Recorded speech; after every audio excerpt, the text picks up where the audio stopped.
Active type questions of staffing.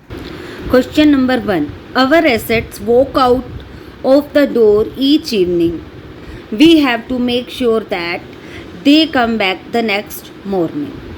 Here the assets refer to.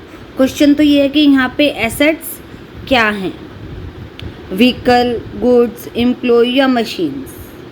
तो आपको याद ही होगा इसमें ये स्टेटमेंट इन्फोसिस के ये स्टेटमेंट किसने दी है, ये बात भी, ये क्वेश्चन भी आ सकता है. तो इन्फोसिस के डायरेक्ट सीईओ नारायण मूर्ति ने ये स्टेटमेंट दिया. Staffing is the dash stage of management process. ये हमने पहले किया था.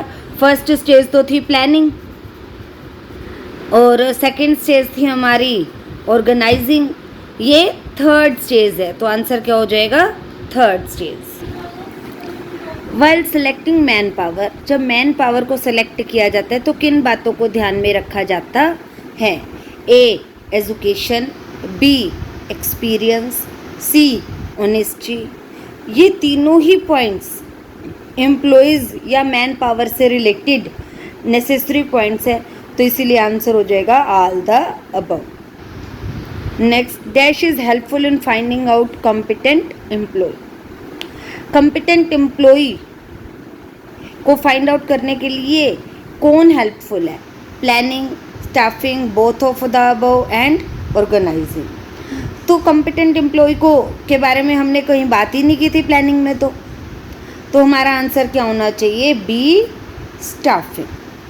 Next, introducing employ to the organisation is called. Appointment के बाद उनको इंट्रोड्यूस करना.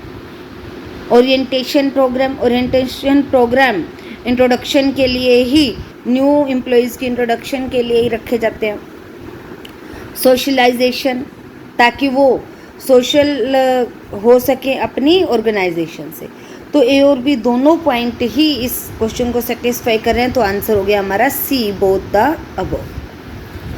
Eight what level of management staffing is needed. देखो मैंने आपको बताया था कि मैनेजमेंट इज ऑल परवेसिव, ये हर लेवल पे ज़रूरी है. And staffing is the function of management. So staffing is always needed at all level of management. Top level, middle level, lower level. Here we have to say all levels of management. With what responsibility is staffing related to?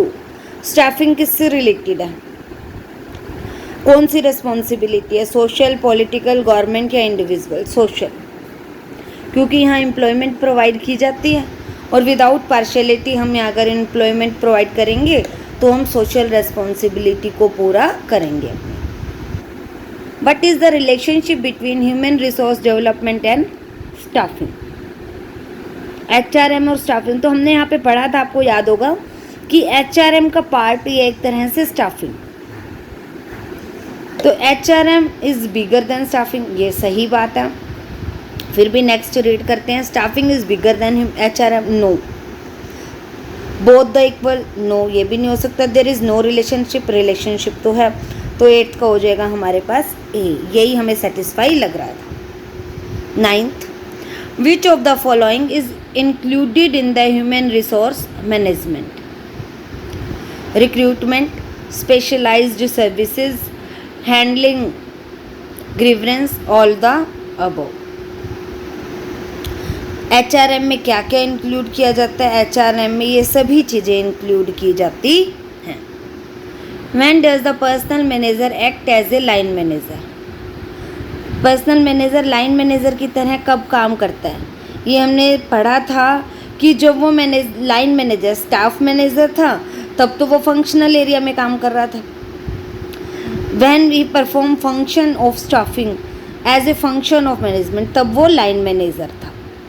तो हमारा 10th का हो जाएगा ए. Which of the following is element of staffing? Staffing के हमने 3 element किए थे, recruitment, selection and training. तो ये सभी एलिमेंट स्टाफिंग के हैं. Which is not included in staffing. Selection तो इंक्लूड था, ट्रेनिंग भी इंक्लूड था, बट डायरेक्टिंग इंक्लूड नहीं था.